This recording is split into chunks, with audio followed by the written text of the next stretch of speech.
Ira Epstein of Linn Associates with your morning flash update for this Tuesday, the 30th of July, 2019 at 9:15 a.m. Central Daylight Time. We've had a lot of economic data that regular subscribers of mine know about. I was prepping them for it, but I also told them that this data was going to have a 10-second effect on the market as the market's going to focus on tomorrow's FOMC meeting. But we should take a look at all the economic data, and I'll get to it in a minute. As you can see, you basically are lower in the stock market. We're looking at gold and silver higher while copper's taking a beating. Now that the meetings are getting on with China and the U.S. in trade, reality's coming back in. And as you can see, not much going on, especially when the president's saying he doesn't expect a deal.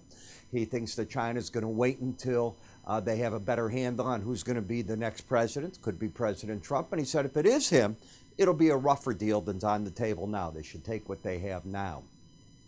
Energy prices up a little bit, including natural gas getting a bounce. In the corn market, there is a gap in the chart between 420 and 420 and a quarter. It has not been filled. I realize it's only a quarter of a point, but it is a gap.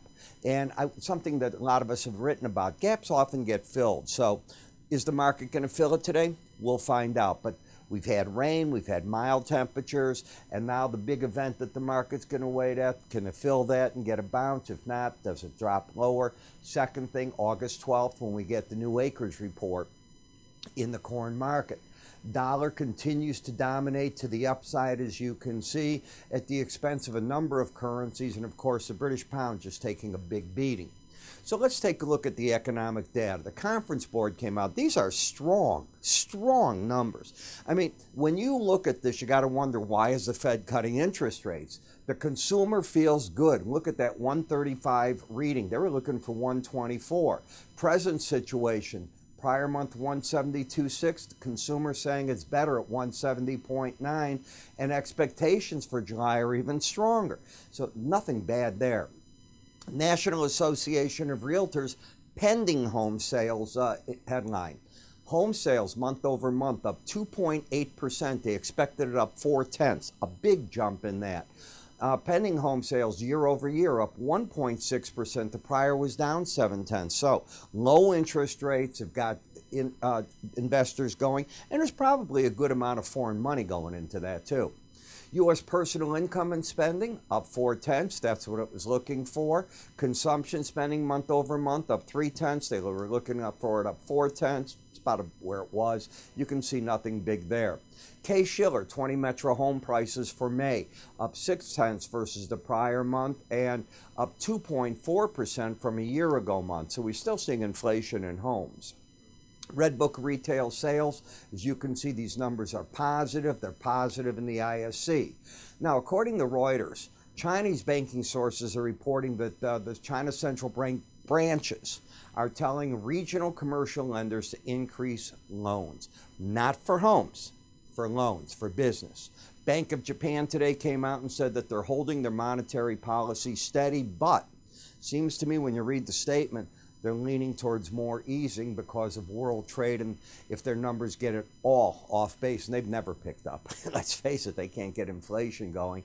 It's been a son of a gun run for them, and they're having a real hard time. But we were down a lot lower, as you can see in stocks, and once the consumer sentiment came out, that's what lifted this market off its lows. We'll see how it goes on through the day. As I said, I give these things today 10 seconds of importance, and the market starts thinking about what the Fed's going to do. I'm writing about all this. So if you like my market research, you might want to take a good hard look at what I do. And by the way, my research comes through to you in many ways. We offer with a lot of my research a pocket mobile. Now, normally we charge for it. It's free with my research.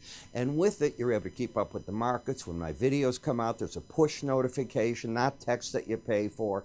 You're able to read my commentaries in there if you'd want. And of course, it's all on computers as well, and a lot of things are obviously sent to you by email. But when you use this technology, it's just so easy to see. What's it include? Well, daily numbers are for those of you that have taken my charting course or people that are interested in window envelopes. The rest of it's oral, written updates, my morning videos included for those of you that have never seen it.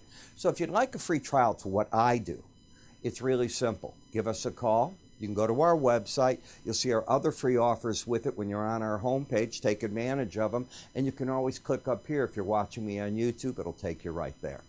With that, I'm Ira Epstein. You have a great trading day, and I'll see you this afternoon in our end of the day wrap-up.